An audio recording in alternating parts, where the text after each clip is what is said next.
Welcome everybody to Assignments, Rubrics, and Speedgrader and Canvas. Thanks for joining us in person and online to what we're calling our multi-access workshop series. We'll get started today with some introductions and land acknowledgement. So I guess I'll start with me because I'm my first name on here. My name is Julie Thompson. I'm a support analyst with the Center for Teaching and Learning. So if you send a question to CTL help desk at ubc.ca, it will come into the help desk, which I monitor, and I will either help you with your Canvas requests or send it on to someone else within our department. And I'm Barbara Komlish. I'm an ed consultant in the CTL, and I focus on curriculum and faculty development. You can also reach out to me about assessment and rubrics. So that's also my area of expertise. So we'd like to begin by acknowledging that the land on which we gather is located in the unceded territory of the Syilx Okanagan peoples. And I have traveled all over, lived many places in this world. Originally, I'm from Budapest, Hungary. And so I don't feel that I connect to land, I connect to water, and so excited to be here with, Lake Okanagan and all the water around us. And this is a photo of me and my family in Lake Balaton, which is largest lake in Hungary, and a little bit old, taken a few years ago. My kids are older now. But so water has always been an important part of my life. And so I'm so blessed to be here, and just moved to Canada in January, actually from the States. So, and started here in March. And Barbara asked me to include a photo of myself. So it was really hard to find something because I'm usually the photographer. But this is me hiking up at Big White. Barbara thought that I had water behind me, but that's actually the mountains below me. I was at the very top of Big White, and I spend pretty well my whole winters up there skiing and snowshoeing and that sort of thing. And this was a summer hike up at Big White. Great. So when you signed up for this workshop, kind of get an overview of what we're going to be focusing on. And just to reiterate, we'll be helping you know how to create, duplicate, and edit assignments within and across the Canvas courses. Also, we'll be talking a little bit about effective rubric design, how to use them both as teaching and assessment tools. Julie will talk about adding rubrics to Canvas assignments and discussions. That discussion feature might give you some more flexibility, and using Speedgrader with and without rubrics, again, to reduce your grading time and increase consistency in marking, right? So just some reminders that even though we're just talking about assignments, whether you're grading them or not, hopefully you're aligning them with your learning outcomes, right? You're providing transparency about expectations, kind of incorporating them into your teaching strategy, and embedding self-reflection or peer feedback. So these are things that I could focus on in other workshops, but just kind of a reminder that your learning outcomes, activities, and your assessments all should be intertwined, interconnected, aligned. So what is a rubric? I'm going to be talking a little bit about rubrics before we jump into Canvas. I think most of you are aware, since you're on this workshop, that it's kind of it's a matrix that has the criteria that you want to grade, right? Along the y-axis and along the x-axis, you have kind of the standards, right? Your proficiency levels, and looking at the traits that are important, whether you're looking at research design or originality, right? And types of rubrics. So throw up some familiar ones. I have 3. These are both from Jennifer Gonzalez's Cult of Pedagogy. If you haven't been on her website, she has really good newsletter. And I thought this is so fun because it's breakfast in bed. Like, who would have thought a rubric for breakfast in bed? But here we have it. She has thought of it. And so an analytic rubric is the one that maybe you're the most familiar with. It's the one that has the scores, the numbers up at the top when giving a score is important. And believe it or not, you don't always have to give a score to a rubric. And Julie will show you how you can even break down. It doesn't have to be a full number. It could be like 2.5 to whatever it may be. You can give partial scores as well. And so we have the criteria on the y-axis, right? Food, presentation, and comfort, important for breakfast in bed. And then across the top, you have your proficiency levels, beginning, developing, accomplished, exemplary, and then you give a score for each one, and then they get added up at the bottom. So it's a kind of a simple analytic rubric. Okay, and so here's a holistic rubric that is focusing on the same thing, still breakfast in bed, but now all you have to worry about is just choosing one score, one number, and all the different criteria are kind of combined into one. Where you're looking at a 3, the food is cooked correctly, the meal is presented clean and well-organized manner, and the recipient is kept comfortable throughout the meal. So you have kind of the food and the presentation and the comfort. All of the criteria are all in one. And then finally, we have a single point rubric that Julie will point out you cannot use in the Canvas as is in the rubric tool, but she has a trick for how you could still maybe use a single point rubric. But this is a way that you can maybe have different versions of the same rubric, and that maybe use an analytic rubric for your assessment. But then for other in-class activities or self-reflection or peer review, maybe use a single point rubric where you have the criteria in the middle, and then you have concerns on the left, and on the right, you could point out the things that are already strengths. And you could fill this out, or a student could fill it out based on their own work, or it could be used for peer review. So again, three types of the same concept, breakfast in bed, but 3 different rubrics.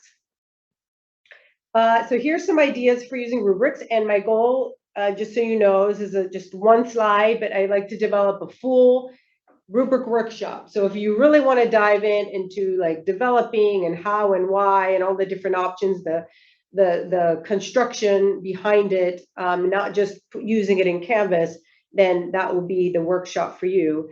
But it is recommended that whenever possible, you co-construct the rubric with your students.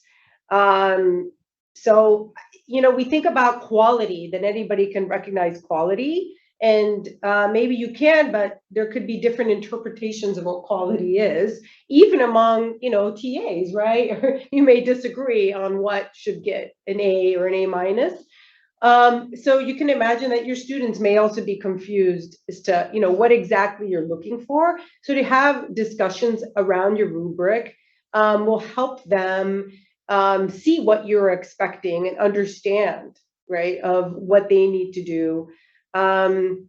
So that is something that's recommended. And then providing an exemplar. So maybe you provide a mid-range quality if you have access to previous TAs, work or something that was previous, especially in writing, right, Andrea? So my background is in academic writing. So you have an essay that's pretty good, in the middle, and you can present that with the rubric, filled out, scored, and show the students and show an example like, oh, here's this work and this is how it was scored.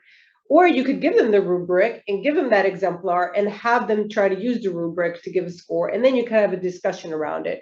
So there's different ways that you could do that. And I already mentioned turning maybe an analytic rubric into a single point rubric so they could use it to assess their own work or that of a peer.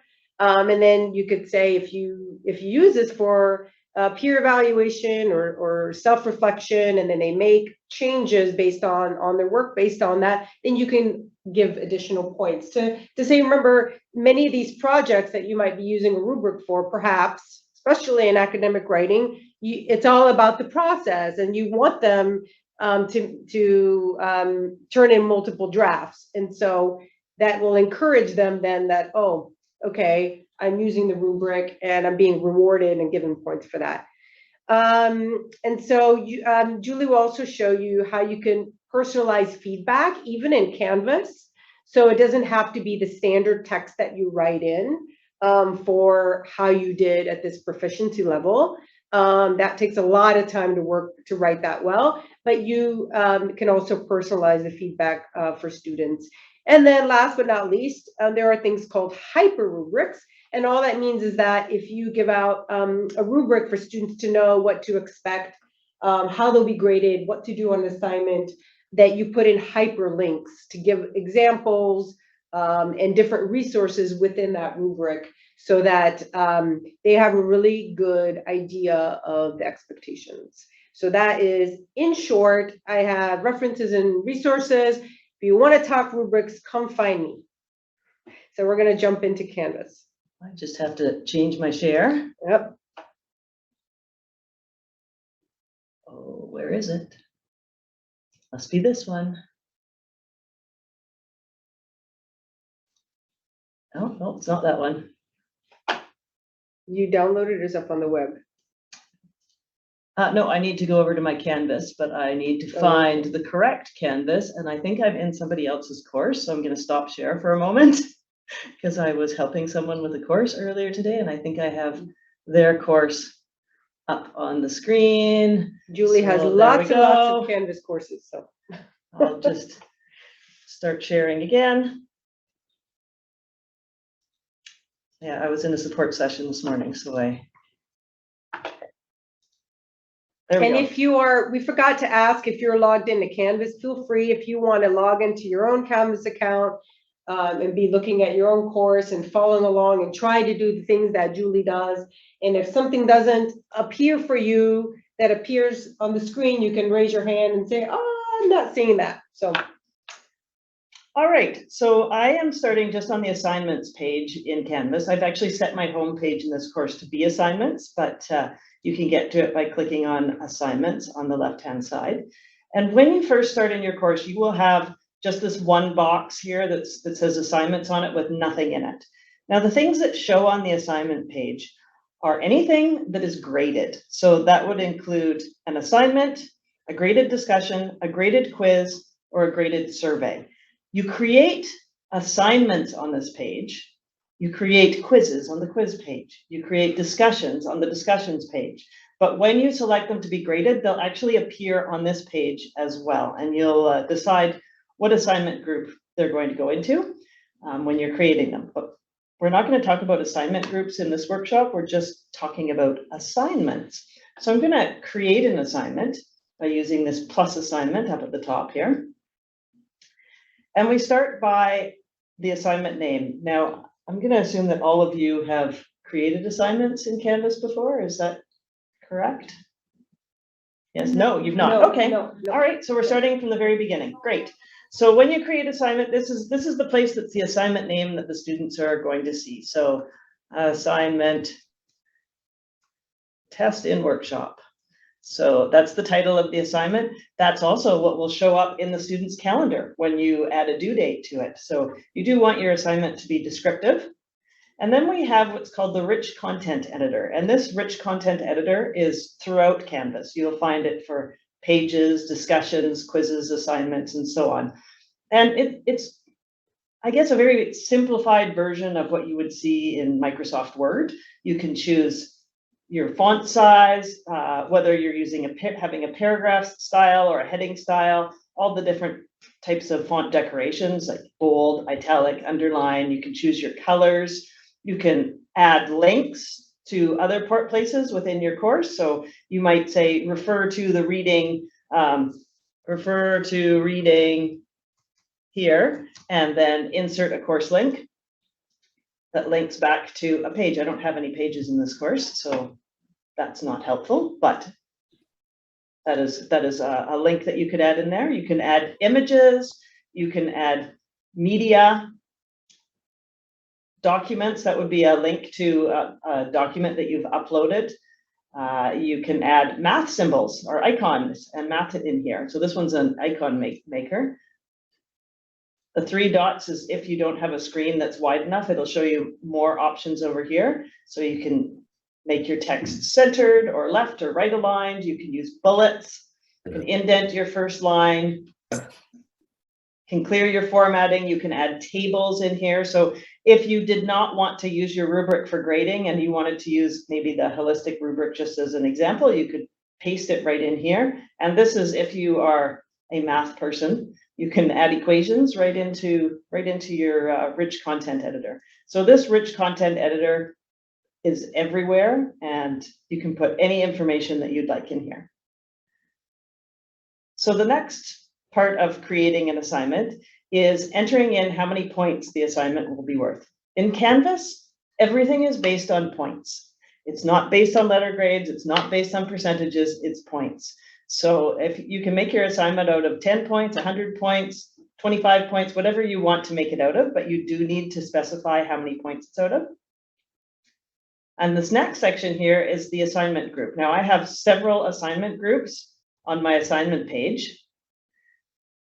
These assignment groups are really for organizing your assignments within your course, but also if you're using grade weighting in your course. For example, if your syllabus has that your assignments are worth 20% of your course and your midterm is worth 35% and so on, you can set up your assignment groups to be weighted. And so when you place an assignment into an assignment group, Canvas will automatically do the calculations for you in the final grade calculating. We're doing another workshop about gradebook and assignment groups where we'll go into more detail about that. Next, we have display grade as. Now it's still marked out of points, but this is how the students will see their grade. So you can show it as a percentage, complete, incomplete, points, a letter grade, GPA scale. At UBC, letter grade and GPA scale work the same way, and not graded. So not graded actually is the only assignment that will show on the assignments page that isn't graded. So it won't show in Canvas in the grade book. So it's the exception for all of the others, because if a quiz is not graded, it won't show on the assignments page. And if a discussion isn't graded, it won't show on the assignments page. But these not graded assignments will show. Did you want to talk about when you would use? Yeah, I didn't want to interrupt you. So yeah, just some thoughts. You could type, you could raise your hand or type in or throw out a question about, when would you choose, percentage or points, or even have something not graded? These are, so Julie's showing you all these choices and maybe you're thinking, wow, I'm a little, I don't know. When would I use one? Is anybody have examples or thinking about when you might use show students a percentage or points or not even have something not graded? Okay, so we have a message. Chinchu says, I use not graded assignments for a midterm survey. Okay, for surveys, right? Would you just want feedback? Okay. Okay, Andrea says passing grade in a program is 68%. So students need to see the grades as percentages. Okay. Yeah, I mean they could still in the grade book, right? Yeah, see the final exam, the final mark in the grade book is always in percentage. Right. It's the individual assignments usually show as points.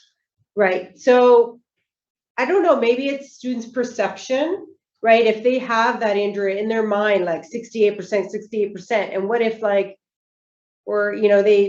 they get a 67 or they're right, and then they're seeing that percentage on that particular assignment rather than the points. I wonder if they come back to you and they're like, how can I make up that 1 percentage point, or if they want that A or if they want that B. I feel like they get a little bit hung up on the percentage on that particular assignment versus if it's 10 points, right? And it's like, well, you earned 8 out of 10 points, then maybe they don't get so hung up on it. I don't know. I don't know if it's like a student mindset. That's why I found that sometimes the percentage, they're already thinking of like the final grade versus let's focus on this particular assignment and where you need to improve or what you didn't actually understand. I don't know. The majority of people that I have supported in the last 3 years have used points and not percentage in the individual assignments. So, and as Julie said, on the grade book, they will see the percentages for like the final grades, but maybe they don't get hung up on the percentages throughout. Yeah, so right underneath that is this do not count this assignment towards the final grade. If you click this, the score that they get, the grade that they get in this assignment will still show in the grade book, but the students will see a note saying that this assignment doesn't count towards the final grade, and Canvas will discount that when it's calculating the final grade. So it allows you to still grade an assignment, but not have it counted towards the final grade. Right, like if you decide I'm gonna drop the lowest grade on this quiz in the class, I'm just gonna drop it for everybody, you could do that. I don't know how you could do that individually though for students. You couldn't do that, like if you want to drop their lowest score. Oh, that's That's rules. That's in my assignment groups workshop. See, you got to go to another workshop. That's beyond us right now. There we go. Yeah, we're only doing the basics of assignments at this point. So the next option is the submission type, and it will remember, Canvas will remember whatever your last submission type is. So the no submission assignment means that you're creating a column in your gradebook basically, but students are not going to submit anything to Canvas. So I know we're not supposed to do participation, but this is something that could, as an example, be used for if you were doing a participation grade, that they're not submitting anything if they're showing up, right? But maybe you're keeping track, and this would give you that column to create in the gradebook. The next option is online, which is the majority of assignments are submitted online now, and we have the option to submit via a text entry, a website URL, media recordings, student annotation, or file uploads. If you do select file uploads, you can further select to restrict the upload types, which we do recommend if you are doing file uploads to restrict those file types, because we have seen instructors come to us with problems when students have submitted Apple files, like the Pages files and that sort of thing, which are proprietary to Apple, and Canvas can't read them. And if the instructor has a Windows PC and tries to download that file to look at it, they won't be able to open it and see it. So it is better to restrict to, well, PDF as a universal file type, or the doc or the docs files, so that you can see them in Canvas and you can also open them on any computer. The next one here is on paper. This functions exactly the same as the no submission. So that would be when you're having students submit something to you in class. So sometimes instructors will do, for example, their midterm exam will be in class, and they will collect the papers and they will grade them on paper. And this creates the column in the gradebook so that they can enter that grade. And the last one is an external tool, which Canvas has a number of different external tools. Can you see that? Is it sharing? Yes, it is. So there's different tools that are available in Canvas that we can connect with, like iClicker and Kaltura and so on. I'm not going to go into external tools here, but it's another way that creates a column in the gradebook that also creates an assignment that links to an external tool. So most popular is online. The next option is submission attempts. So we can allow either unlimited attempts, which means that up until the available until date, which we'll talk about the available until date in a moment, up until the date that this assignment becomes unavailable, students can submit as many times as they want. So they could submit their first assignment, and then they're reading over it and they realize they had a typo. They can submit it again. And from the instructor side, you can actually see all of those submissions. So you will see every single file they've submitted, but the last one will be the one that would be showing up in Speedgrader to be graded.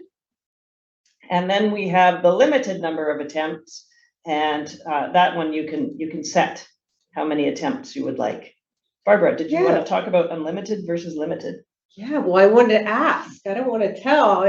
What are your thoughts? Or do some of you have assignments where you're like, oh yeah, as many tries as you want, come on in and submit and as many attempts on this assignment, or do you limit assignments, and when would you do one or the other? What are your thoughts on that? And you could raise your hand and unmute, or you can, if you don't want to be recorded, then you could just type in, I'll read them out. Give everybody a second to think about that. I can comment about, we were doing with my advisor, her TA video exams, and sometimes it's good to have not unlimited but maybe 2 or 3, because the student can actually see that it is like correctly uploaded and that it can be downloaded and actually played again, instead of just one, and then the student is trying to send you the video through email, through other ways. So I think it's good to have at least 2 or 3 attempts. Okay, so why wouldn't you, have you talked about with the professor about doing unlimited? Do you know how it's set up? Do you have it unlimited? I haven't like Okay. made the assignments in Okay. the past, but it's good to be unlimited. I don't know, thinking just on the space, like the memory canvas is something, it's a problem, but if it's not, like. That's good. So if they're, what do you think, Julie, if they're submitting videos and it's unlimited, like, is there a capacity for? So usually if you're submitting a video, it depends on how long it is, but we have a bit of a trick with submitting videos. And I would actually suggest that if you're submitting videos, you use the text entry method. And when you use the text entry method, there's a little icon at the top when the student is submitting at the text box that looks like a flower. And that is a Kaltura, embed Kaltura link. And then you're actually uploading your video to Kaltura, which is like the My Media section. It means that you're not taking up space in Canvas, because Canvas does have a limit of, I believe it's 500 megabytes is what you can upload for media files. And you have no limit at all when you use Kaltura. When instructors do have video assignments that they're submitting, I would suggest sending an email to us at the help desk, and we'll walk you through the process. We have like a help screen or a help page that we can send you that is for both the instructors on how to set up the assignment and also to instruct the students on how they submit the assignment. Right, that's even, yeah, extra tips on the video. So I see Andrea saying that usually limit to 2 attempts. Can you share or type in why? What's the philosophy behind that? Oh, did I miss? Oh, okay, and then Chinchu said I usually limit the attempts to 2 or 3 just to accommodate any corrections like typos. Okay, and that's in engineering, and Andrew's in writing.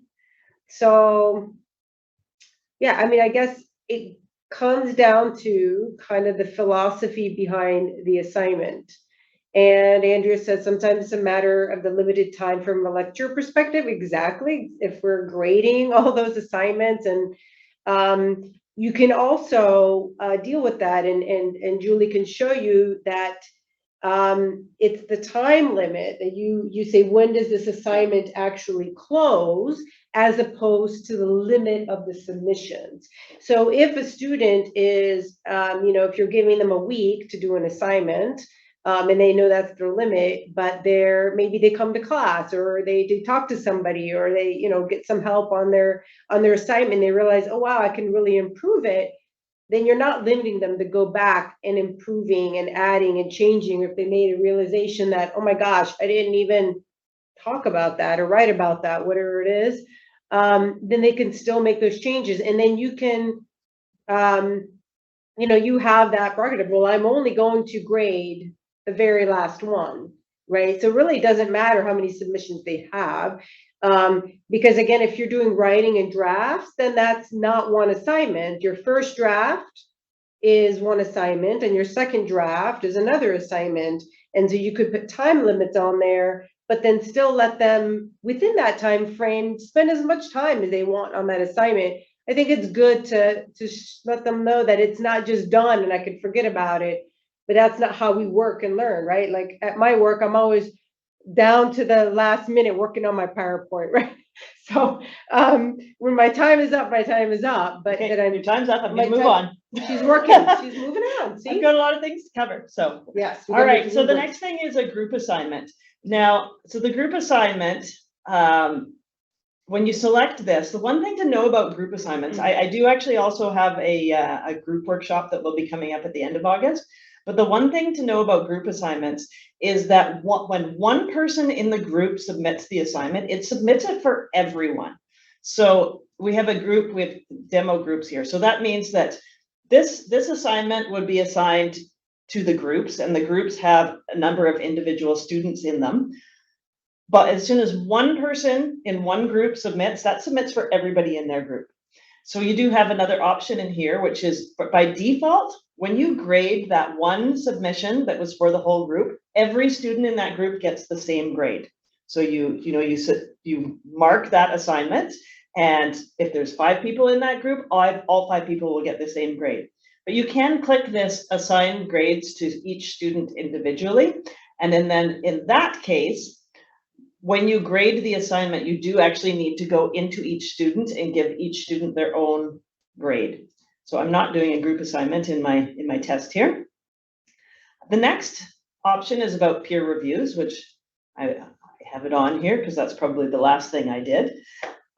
When you're requiring peer reviews, that means that after the students have submitted their assignment, you can either manually assign peer reviews, which means that I'm assigning student A and student B to review student C's work, or you can have Canvas automatically assign peer reviews for you. There's also, so you can say how many reviews each student has to go through, so how many other students they're going to review. You can add in a date as to when it's going to automatically assign those reviews for you. And you can also set it up to peer reviews appear anonymously, which means that when the students are reviewing, they don't know whose paper they're reviewing. In my example, I'm going to turn off peer reviewed, and this very last section, assign. This box is on all Canvas assignments, so it's on the assignments, the discussions, and the quizzes. And this section, you can have more than one box. So my box right now, I'm assigning to everyone. And I create a due date, and the due date is the date after which the assignment will be marked as late in the gradebook. So if the student submits this assignment on August 19th, it will be marked as late. This date also is the date that shows up in the calendar for the students. So the students will have this title at the top here, assignment test in workshop, and it will show up in the calendar on August 18th, 2022 at 11:59, because that's how it reminds students that they have things due. Now, the available from and the available to, that's the window of opportunity, basically, that the students can work on or submit this assignment. So they have access to this assignment, they can read what the requirements are, and they can submit anytime from the from date. So I could set it that, they could start on August 14th, they get the information on August 14th. I have a due on the 18th, but I'm going to give them a little bit more time past the due date to hand it in. So I'm giving them until August 20th as the available until. Now, as I said, if they hand in after August 18th, it will be marked as late, but they will not be able to hand in after August 20th. It's just not even accessible to them after this until date. Now, this add button at the bottom, if you have a student who maybe has COVID and you need to give them an extension, and you can just click add, and now you can add another student. So I can say that, Muscan here, I added you to this course, Muscan. So Muscan, she's sick, she needs some extra time. I'm going to give her, not till the 18th, I'm going to give her an extra week. So now, and then I can set the available to from, I have to make sure that due date falls within the available until, and I'm actually only going to give her, and she has to have it in by that date. She can't be late. So now I've set up 2 different availability times and 2 different due dates. For Muscan, it will show in the calendar as August 25th. For all the other students, it will show in the calendar as August 18th. These students will have no idea that this student has a different deadline. That's not shared with the rest of the students. They only see what's assigned to them. So in this way, when you're assigning, if you have sections linked into your course, so often in science courses like chemistry, we will link the labs into the course. The instructors can then assign by section, and each section can have a different due date. So depending on when their lab is, they can have a different due date. So that is it for creating an assignment.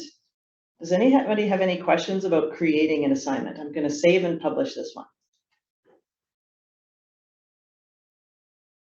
Anything in the chat about questions? Nope.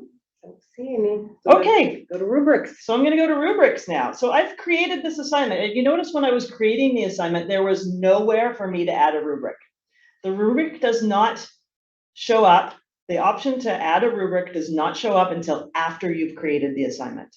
And then it's down at this bottom here of this page. So if I go back to assignment and I find this assignment that I've just created, which is assignment test in workshop, when I click on that page, I'm not editing it. It's down at the bottom here. So this is where we add our rubric. Now I can find existing rubrics by clicking. It's right now it's going to by default just give me a basic rubric outline for me to create my own rubric.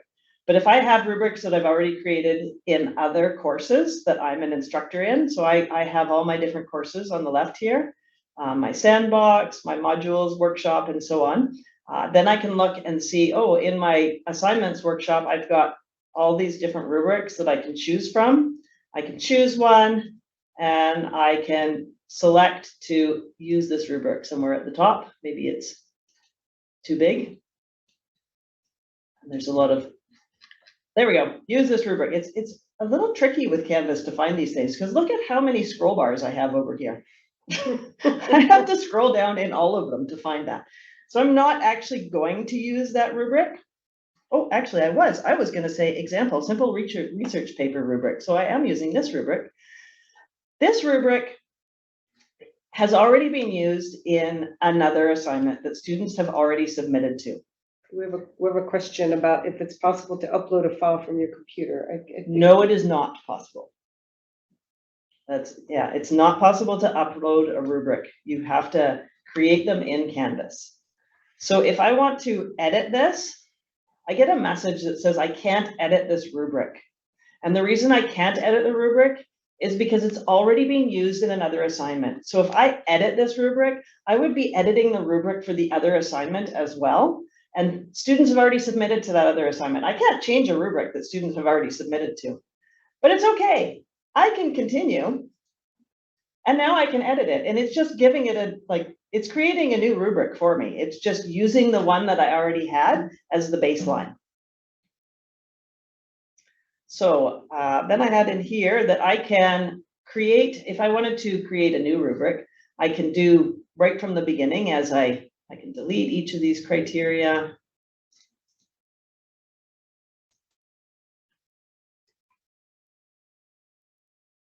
So Barbara had her breakfast and bread. So the first thing you had in your best breakfast and bread bed, what was the criteria? I actually have it in Word. With food, right? It's got to taste good. The first thing was food. And there's no description that went with her criteria. And then I think it was presentation and then comfort. We had 4 ratings across, and yeah. Canvas is only showing me 2 by default. So if I click the plus, I'll just say update rating. Oh, I have to give it a title. Just give it an X for now. Now I've got 3, so I need 1 more. There. So now I've created 4 different, but hers were rated from 4 for full marks, and 4 was called exemplary.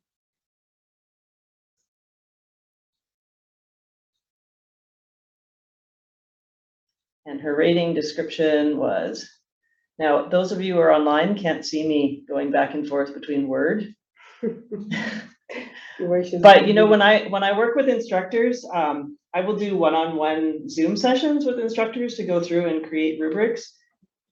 What did I do? Just put an M. Exemplary. There we go. Yeah, so I've got my first one there. My second one, I will work with instructors who will do this and go back and forth between Word and Canvas to get their information in, and it's a very slow process, but this is the way that Canvas works. And then it's saved. You could use it again once you go use it again and again. It's only that painful once. Yes, it is painful the first time.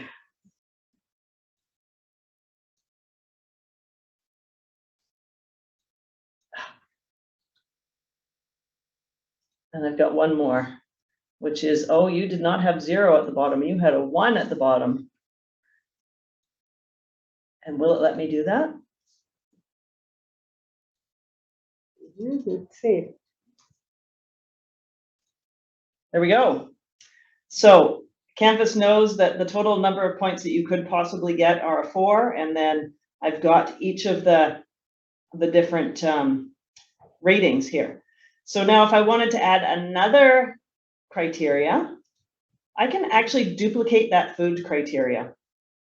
I can create a new one, which will be blank, or I can do a duplicate. And so then the next one was presentation. And then I can go through and I can edit each of these to have the correct descriptions. It is clunky to create a rubric in Canvas, but this is how it is done. The one thing I wanted to show in here is I've got that each of these is an exact number, but we did talk about setting it as a range. So I can set it as a range, which means now when I'm grading, each of these will get exactly 1 point, exactly 2 point, exactly 3 point. Whereas when you set it as a range, I can have the beginning, if I chose beginning, I could give them half a point and still rate them as you're in the beginning range. Or if to developing, I could give them 1.75. I know you're developing, but you're not quite at the developing level. So that's where the range is taken into account. Did you want to talk about individual points versus ranges? Yeah, I mean, it really depends on what you're teaching, and I mean, also how long your rubric is and how many the total points. So I mean, sometimes it's, especially I think when like writing, which is what my experience is using rubrics for, and it feels like a little subjective, and you have a range. Like 4 points sometimes isn't enough, right? I mean, I've seen rubrics where it's like 20 points, and then you have more to play with. So that's your prerogative, you know. Yeah. But, so I could say so she could do from 15 to 20. Yeah. On this one, and then this one could be from 10 to 15. Yeah, I mean, I think the half points can, you know, you're using those when you feel you don't have enough range within that proficiency level. So you can, as Julie's showing you, you can play with it to see what works. I think, you know, in writing these, sometimes if you start at the middle, right, and you find who's kind of in the producing, if you have examples from before, who has produced something in the middle, and then work your way out to see how far on either side you need to go to feel like you're covering. But I mean, if you have examples, if you're using already paper rubrics, then you have more of a sense. So I think it's just also what you want to foster. I think in terms of the development, I mean, sometimes developing is seen as kind of a negative term, like I'm just developing, I'm low, but we want them to see that developing is good. It's a process. And so then, you know, maybe you have larger ranges, right, in the areas where the kind of that midpoint. And so you can, it doesn't have to be fixed, you know, you can have ranges, a longer range in proficiency levels in the areas where you see more variety. And then, you know, you have maybe just, you know, like you get a 0, you get a 1 or 2 because you haven't really followed the instructions, right? So right. I'm moving on. Moving on. She's our good timekeeper. Well, I'm looking at the time here. So yeah, she's got. Okay, so the underneath when you're creating your rubric, after you've created all of your criteria, and obviously I've only got really one criteria here and then an example as a second one. This all right free-form comments, when I click that, all that information that I just added disappears. And that's because when you are grading or when you are giving this feedback within Speedgrader, you're going to actually be able to type in here rather than having those preset comments. So that's what the I'll write freeform comments does. The remove points from the rubric. That takes all the numbers out of the rubric, and you're just using this rubric to give feedback to the students about how they did, but not actually rating them using the rubric, not grading them using the rubric, but giving them just feedback as to how they did on the different criteria. We don't use outcomes and the Learning Mastery Gradebook, so we'll skip that one.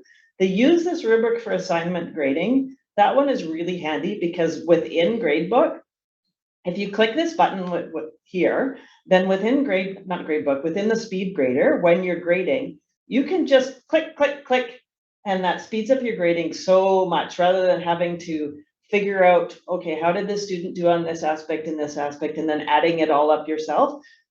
Speedgrader will do it all for you. So you just click the appropriate rating for each criteria and you're done. You've graded the assignment. So if I have this turned on, there was a box under here that disappeared when I turned on the grading. If you're not using it for grading, you can hide the total, which means that the students aren't going to see the rubric total. They'll see the individual scores, but they won't see the rubric total. So I am just going to say update rubric here. I'm going to change. Oh, hey, look at this. My assignment was out of 100 when I created that assignment. I don't know if you remember that. When I very first created the assignment, it was out of 100, but my rubric points are only adding up to 24. So Canvas is alerting me.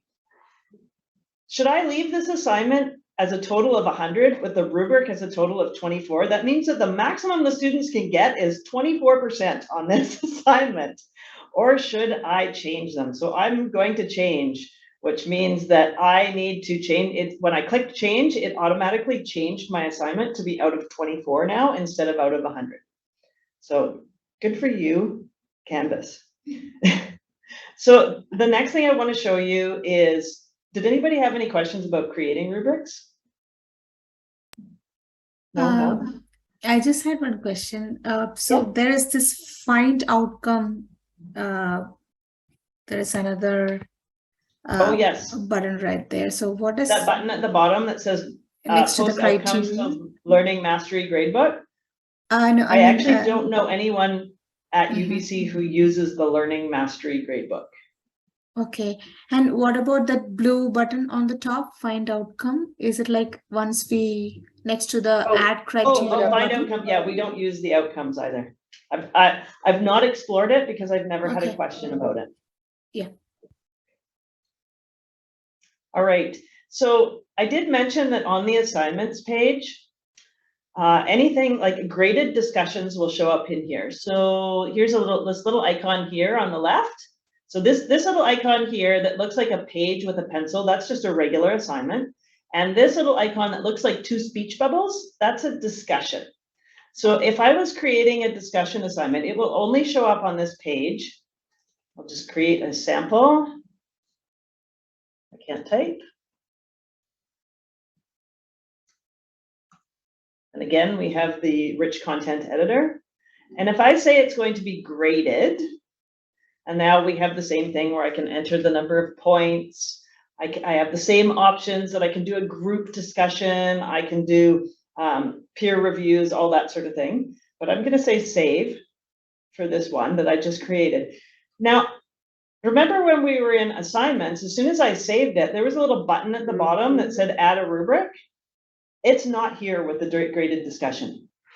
For some reason, Canvas has hidden the rubrics for discussions up in these three dots. So you click the three dots and then you add a rubric. And then it's a floating window over top of my screen. So you can add a rubric to a discussion, but it is hidden and it works exactly the same way as with an assignment. It will show up in Speedgrader exactly the same way. You just access it from a different location. Now, I have in here that I am going to show how to copy an assignment. So maybe you have a weekly assignment that every week you're doing the same thing, but you're just going to call it like week one's assignment. Maybe you have like journaling week 1, journaling week 2, and so on. And you've written all your instructions and what they have to do, and they're in same instructions every single time. You can duplicate your assignment so that you don't have to do all that typing again. So you duplicate the assignment and it just calls it a copy. It just appends the word copy onto it. And then you can edit and change that to assignment 2. And now you have assignment 2 is exactly the same as assignment 1. And you can go in and change your due dates and that sort of thing. You can also copy your assignments if you have another course that you're running and you have a similar assignment that you want to copy to another course. There's this copy to feature down here. And in here, you would type in the name of your course. So I can copy it to my sandbox and click copy, and that will just bring the entire assignment over to my other course. And now I'm going to move into Speedgrader, unless anyone has any questions about the assignments page before we leave. All right, we'll move on to Speedgrader because we only have half an hour left. No, we're good. We're good. All right, so there's different places that you can access Speedgrader. Right from within this assignments page, you can see on the right-hand side here that I have 7 submissions for this assignment, and I can access Speedgrader from right here. If I click that, that will take me into Speedgrader. But there's another place you can also get into Speedgrader, which is from the gradebook. So if you go into the gradebook, and I find that online assignment number 1, there are 3 dots to the right of that. And I can get into Speedgrader right here, right there. So that will also take me to Speedgrader. But if I want to get to Speedgrader for a specific student, I can click. Notice this one is not yet graded. I can click this little arrow next to the student's grade. And from here, I can also get into Speedgrader. So there's lots of different ways to get into Speedgrader. I would say from the assignment page, if you're just starting to grade and you haven't graded anyone yet, if you want to grade a specific student, then you can get into it from the gradebook.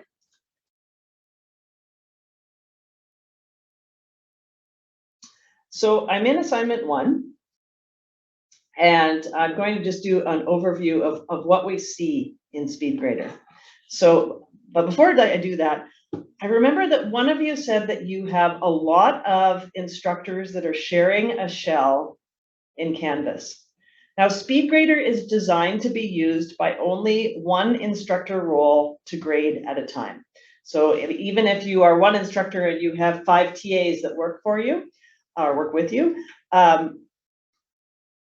you can't all grade at the same time. Or if you are going to grade at the same time, you have to set a plan of how you're going to do this.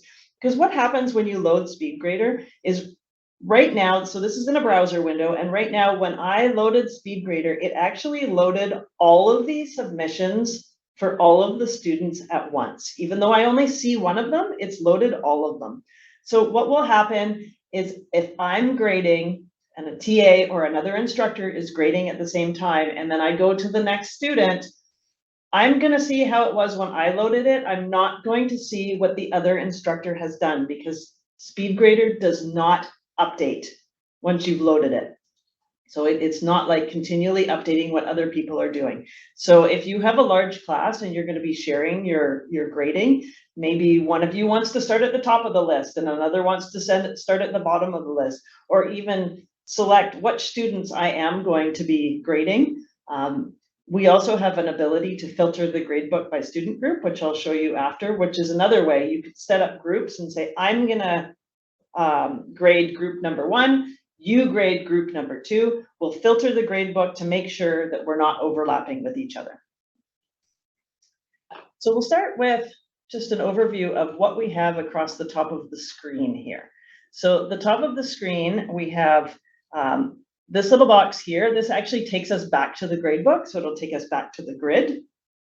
This here, this little button here is for, it's not giving me a tooltip, but that's for hiding or posting the grades. So right now, I actually have this set as an automatic grade posting policy, which means that as soon as I enter a grade, the students are going to get notified that their grades are posted.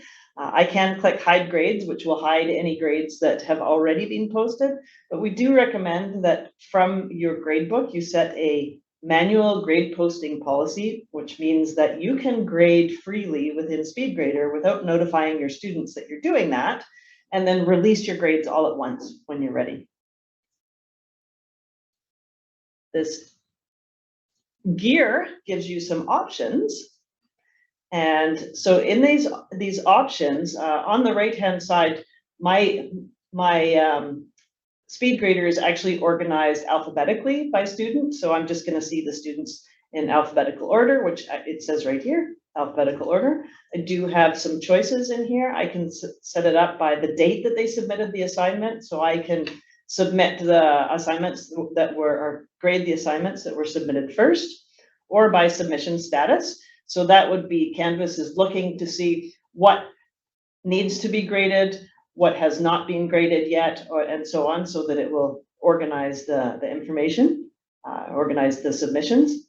And then we have a little checkbox here about hiding the names in Speedgrader. So I don't know if you can see up in the corner here, I have CTLA as the student that I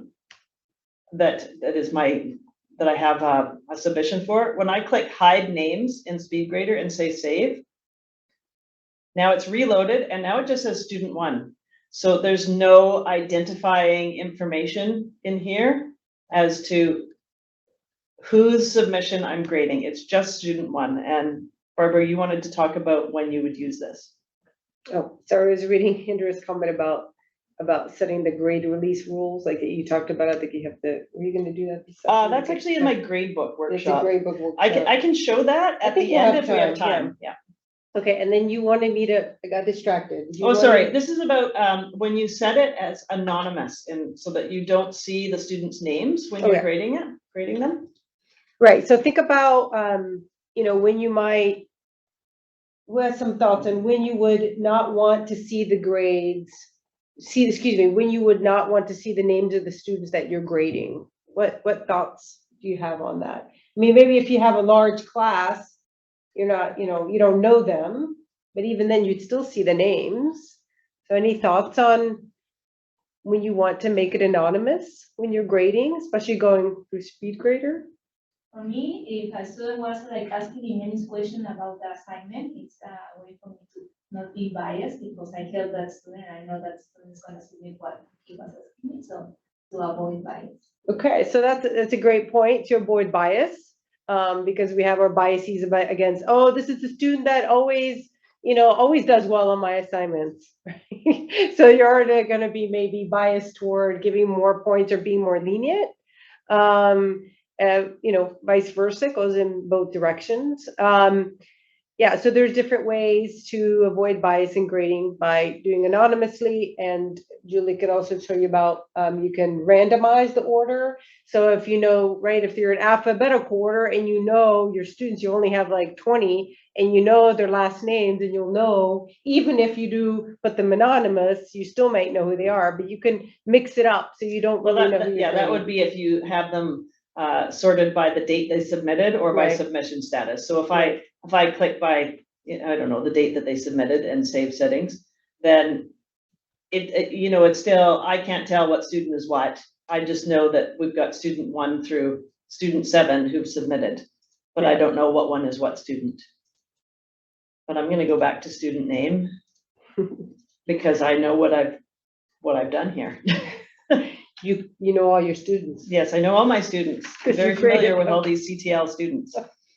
So across the top, I'm actually, so we've got the name of the assignment, and if I click this, it'll take me back to the assignment so I can review what were my requirements for this assignment.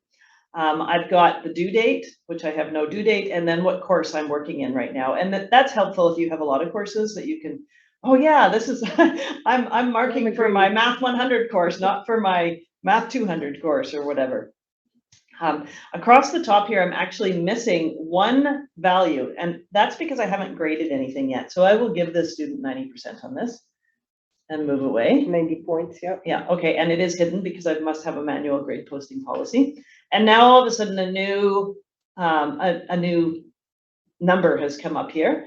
Actually, it's the average that's come up because before it said that 0 out of 13 had been graded. So currently I have 1 out of 13 students have been graded in this course. And the average mark that I've given for all assignments is 90%. And that's because I only have 1 student, but I've given them 90%. So the average mark in the class right now is 90%. And I am on the first student out of 13 when I'm grading. Yep, keep going. Yep. All right. So what do we have here? Oh, this next one here is this is the drop down with the students. So now I've got I had an orange dot next to that student before, and that means they've submitted, but I haven't yet graded them. And the green check mark means that I have graded them. They've submitted and I've graded them. And if you look further down, I have some other students here who are grayed out. They've not submitted anything, so I obviously can't grade them at this point. There is one other color or one other thing that could show up, which is a gray check mark. We're not going to use that feature today because it's an advanced extra addition to Canvas, which is moderated grading. And in moderated grading, different graders would be assigned to grade different students. So in Speedgrader, we have these two sections, a left panel and a right panel. And the left panel always shows the student submission, and the right panel is all of your grading options. Now, if you need to make one side bigger or smaller, if you want to just have a full view of the submission, you can drag that to the right. You can also drag this to the left and make that the full size. So you can adapt this to whatever works for your screen to make it larger or smaller. On the left side here, this is called the doc viewer. And you see there's all these different options at the top. Now this doc viewer only shows for some assignment types. So this particular assignment was submitted as a file upload, and you can see it's a .docx file that was submitted. If I go to the next student submitted a PDF file. I still have this doc viewer across the top where I can annotate and add comments right onto the document. The next student did a text entry. So when I set up my assignment, I set it up so that they could enter their text directly into Canvas. I no longer have that option to annotate right on the assignment. The only way I can give feedback now is in the comment section over here. So that is something that I've had instructors ask me, why can I not use that annotation feature on this assignment? Why, like, I've always seen it before, why can't I see it now? And it's because you gave them the option to submit it as text rather than uploading a file. And then this next one is, this is a website URL that they submitted. So you notice all I can see here is this website URL. I have to click it to see it in another tab, and then I'll have to come back into Speedgrader to actually grade it. Now, of course, you could use a website URL if you're having your students create a blog or something like that. You need them to submit their URL, and you're going to have to go over to the actual website itself to assess it and then come back here to grade it. Now, student E has submitted a media recording.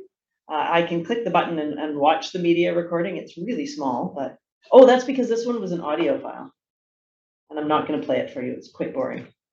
And student F, as I did mention earlier, when you use that text box and you want to do a video and you use a little flower icon to submit a video, this is how it shows up in Speedgrader. And I think F is, oh no, G is, with G, what I wanted to show you with G, they've submitted a PDF, but notice at the top of this right bar, the submission to view, I actually have two options. The student resubmitted, and I had graded the first option. I'd graded them 45 out of 100, and then they resubmitted it, and now there's a grade showing here, but that's the grade for the first submission. So if I wanted to say, no, I'm not giving you a better grade just because you resubmitted, I can say, use the same grade for the resubmission, and it will update in the grade book. So, okay, so that's all of them. Let me go back to, I believe student B also had 2 submissions. Yes, they did. So student B has 2 submissions. That's why I made the second submission red. And there's the first submission. And Canvas does tell you, this is not the most recent submission. So, What's your time? yeah, so you can click to see that, but every single submission, if you have that multiple submissions or multiple attempts allowed, all of the submissions will show up in this drop box. By default, Speedgrader will show you the most recent submission, but you can go back and see what they did before. You can also see that Canvas gives you a word count. it tells you what are the files that were submitted. When students submit online, they can actually submit multiple files to one assignment. If I wanted to download this to look at on my computer outside of Canvas, so if I wanted to look at it in Adobe, I don't click on the file itself. If I click on the file itself, it will open it in a new tab. So it actually tells you when you hover over it, preview this file. But there's a little tiny arrow over here. And if your file name is long, that little tiny arrow kind of disappears. You can't see it. So you make this larger. And if I click this little tiny arrow, it will download it onto my computer. And then I could go into Adobe. I can annotate in there if that's how I like to grade. And then afterwards, I can actually upload it as an attachment back to the student. Add grade to the grade box. Oh yes, so that was what I mentioned before, that if your grade posting policy is automatic, as soon as you enter a grade in here, the students will get a notice that says that your assignment has been graded. So you don't have to click submit in order for the grade to be distributed out to the student, which is sometimes a misconception that instructors see the submit button down here and they think, well, the student isn't going to see this grade until after I click submit. So I can just go on to the next student and the next student and not click submit and they won't see it. Well, if you have an automatic grade posting policy, as soon as you enter that number in, the students will see it. The submit button is actually related to the comments. So this is where you can give your feedback comments, or over here in this doc viewer, I can add a comment to, okay, this is, I'm going to say, you have a spelling mistake. All right, so I can add that comment there. I can add text anywhere. Yeah, you can draw things in here. All sorts of feedback that you can strike things out. I don't like this section here. Oh, it's not letting me strike out. There we go. I'm striking things out. You can play around with this if you wanted to use the doc viewer. But to add an extra comment, which is more of a comment on the entire assignment, you could type it in here and click submit. So this is a comment. If I don't hit submit and I go to the next page, Canvas now warns me that I have a comment that's not being posted. It didn't used to warn you, and instructors could move from student to student, and then students would say, I don't see any comments. So if I go proceed, then I go back, and the instructor says, I can see the comment. How come the students can't see the comment? There's a little tiny asterisk right to the left of the comment, which means it's not yet being submitted. So you have to submit that comment for the student to see it. But Canvas has another feature to speed up your grading or speed up your commenting. It has a library.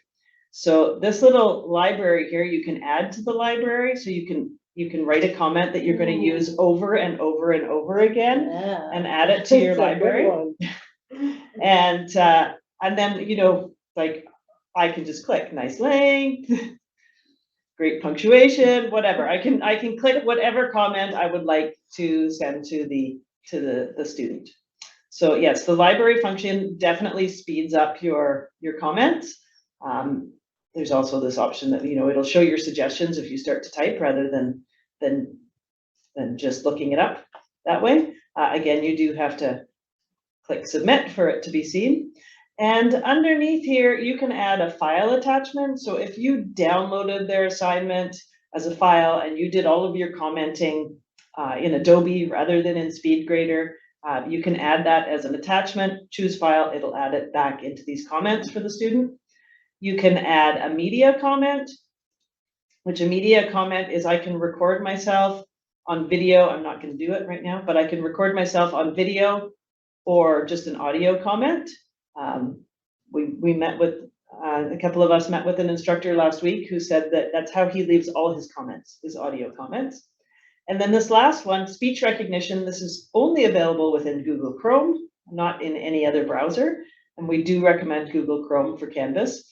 It works best in Google Chrome, but you can basically dictate your comments by clicking on this button, and it will automatically fill in that information for you. So the last thing, I have two things left.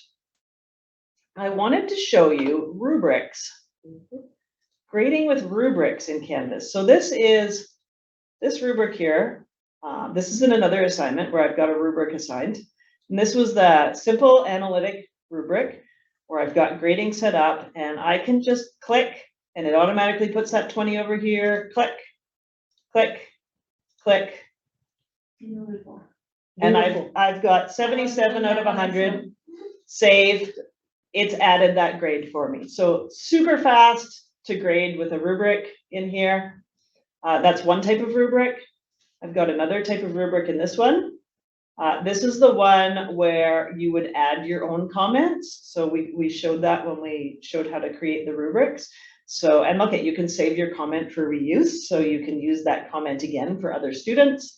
But in this one, you will need to type in how much the student gets on each criteria. And once you click save, it'll add that to the grade for the student and update it. The next one here. This is a range. So when I have this range, and do we have it quite wide enough so we can see the points? I'm going to click this range, and it's going to give me the top of the range, but I can leave this clicked so the student will see they were doing exemplary, but I'm going to give them 8.5 out of 10. And I have the option here to add a little comment about why I gave them 8.5 or how I think they did really well on their topic / concluding sentence in this particular one. But this is what ranges look like within. So it automatically gives the top again. So I'll give them a 6. I'll give them a 5 there and save. And I must not have had grading turned on for this one because it's not entered the grade right in there as it should have. There's another rubric. What's this one? No points assignment. Okay, so this one is a rubric where you have no points associated at all. You can give the students their feedback, how you feel they're doing. You can add comments to each section here. So that this would be the comments about supporting details. Again, for this one, I've not got grades selected, so I'm giving them feedback, but not providing them with the grade. So I will still need to enter my grade in here. And it's hidden because I have a manual grade posting policy. And oh, this is my peer review. So I set up one peer review assignment so that you could see from Speedgrader what it looks like from the instructor's view. I did want to show you what it looks like from the student view.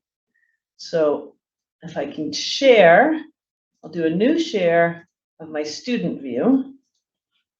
So I'm now logged in as CTL B, and I'm going to go into my Canvas assignments workshop.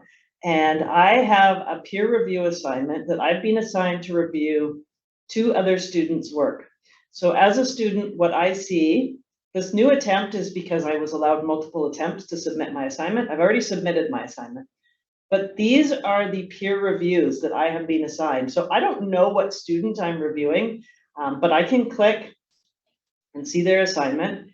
And it doesn't actually show the assignment in here. I have to click and it will open it in a new tab, or at least it should. There we go. So this is what somebody submitted, a giraffe. Okay, so now I can add a comment. I like your giraffe. And save it. I'm done. I've done the peer review for that particular student. And notice it's given me a little check mark and it says, yes, you've completed that, that peer review. So that's what it looks like from the student view. And if I go back to the instructor view, I know that because I set it up that way, that was student G, submitting a giraffe. Tricky, huh? And G for giraffe. Very clever. Yeah, and my comment is not showing, and it should be, and that's because I was already in Speedgrader, and it hasn't reloaded it. Remember, as I said, when you first go into Speedgrader for that assignment, it So now I reloaded the page and now I can see the comment that CTLB, so as an instructor, I know that CTLB made that comment. So it's not anonymous for me as the instructor. It's anonymous for the way I set it up. It was anonymous that the student didn't know who they were submitting to. I can go back to some of the other students who have had reviews. Yeah, so student B has been reviewed by A and by myself. So an instructor can provide feedback as well. And then as the student, so this is student B, and on my other view, I actually am student B.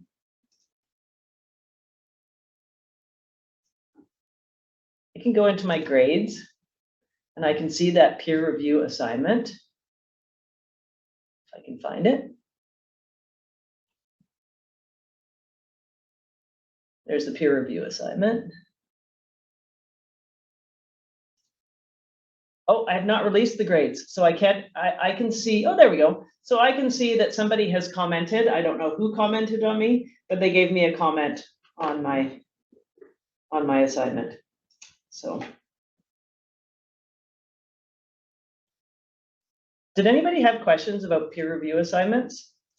I have just one more thing to share after the peer review assignments.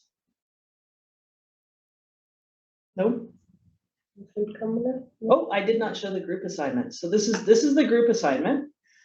This group assignment says that it has 3 submissions.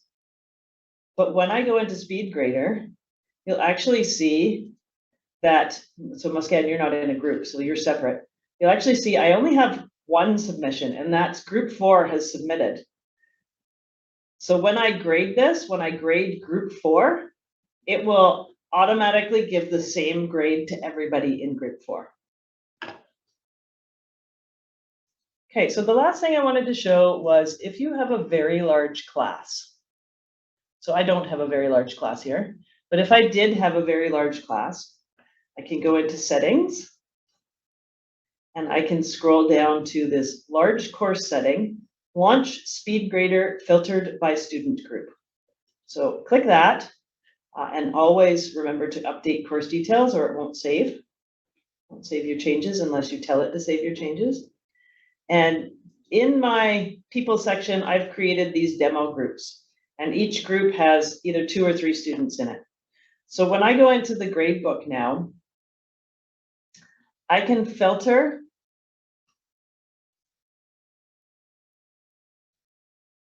by student group. So I'm going to say I want to look at demo group 4.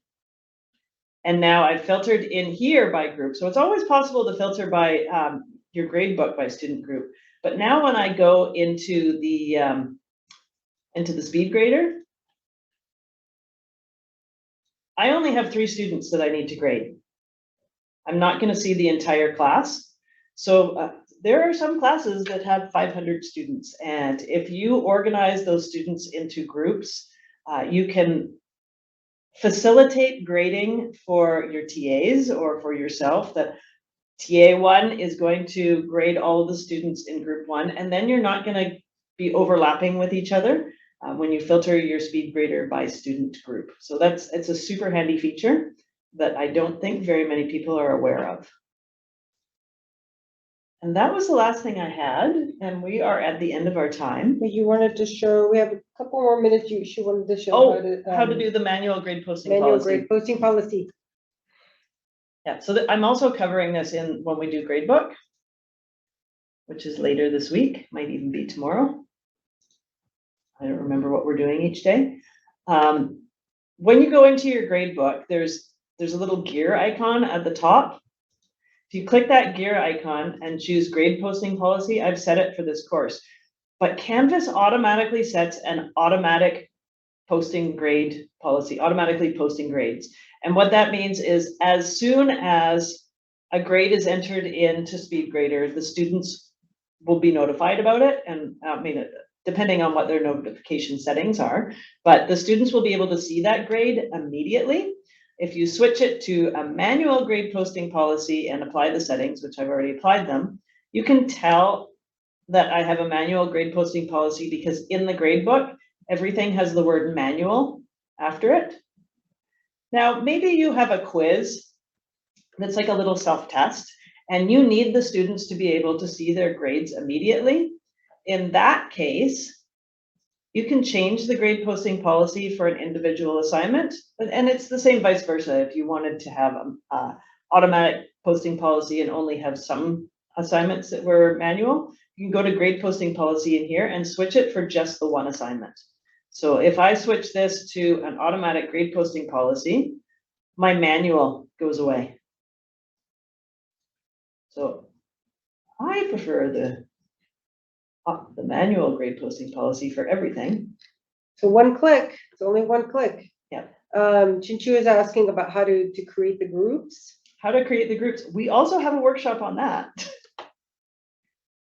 But to create the groups, one thing I'm not sure that when I meet with instructors, I point this out, and it's often a surprise to them. When you're in the gradebook, you see that the gradebook fills up the entire page and you lose that course menu. The course menu is actually hidden in what they call the hamburger menu here, these three lines, which is your bun and your burger in between. So if you click that, your course menu will appear. So to create groups, in order to do that filter Speedgrader by group, you would go into the people section. You would create a group set. I'm not going to do it right now because, as I said, we do have another full workshop on groups, but you would create a group set. You could say how many groups you want. So I've got, in this one, I set up 4 groups and I called them demo groups.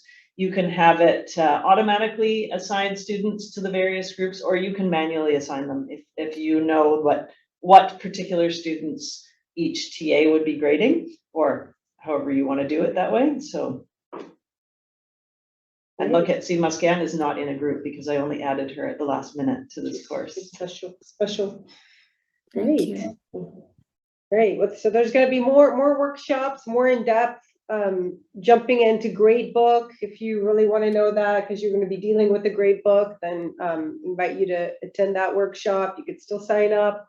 Yeah, any last minute questions, we will, post the recording so you can come back and watch us again, or definitely you could reach out, find our contact information, and meet one-on-one with us for specific help. Yes, as I've said in previous workshops as well, and I might have said it earlier today, is we are not going to abandon you at the end of this workshop. If you ever need help, just send us an email to ctl.helpdesk@ubc.ca, and we're always happy to meet one-on-one or to answer your questions by email, whatever you prefer. Zoom is a really great way to meet because we can get you to share your screen with us, and we can walk you through whatever you need help with in your course. Okay, and Muscan's already posted that email message, so thank you so much, and we hope to see you in another workshop.